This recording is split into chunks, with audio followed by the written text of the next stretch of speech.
নতুন জায়গায় গেলে আপনি সতর্ক হয়ে চলবেন এবং ধৈর্য ধরে আপনি ওইখানে বসবাস করবেন।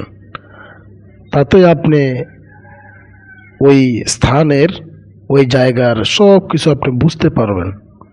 দেখুন, আমরা অনেক মানুষ আছি যে চাকরিতে হোক বা বিভিন্ন জায়গায় হোক, আমরা যখন জয়েন্ট করি অথবা থাকি, নতুন নতুন আমাদের ভালো লাগে না, পরিবেশ আমরা বুঝি না, সবার সাথে চলাফেরা এবং রাস্তাঘাট, বাজারঘাট সব কিছু দেখাশোনা করা, ভিজিট করা, সেগুলো আমরা করি না, যার কারণে আমাদের কাছে ভালো লাগে না, আমরা পরবর্তী আবার চলে আসি।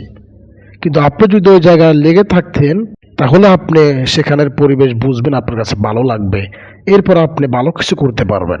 কিন্তু আপনি যদি ওইখানে যাওয়ার পরে আপনি যদি 1 মাস পর আপনার কাছে ভালো লাগছে না, আপনি চলে আসছেন, তাহলে তো আপনি কিছুই করতে পারবেন না। আপনি ওইখানে থাকেন, আপনি ওইখানের পরিবেশ বোঝেন, 3 মাস 4 মাস আপনি চাকরি করেন বা ওইখানে থাকেন, এরপর আপনি বুঝতে পারবেন যে আসলে আপনার জন্য সেটা হবে কিনা ভাই। তাই বিষয়টি মাথায় রাখবেন। ওকে, আল্লাহ হাফেজ।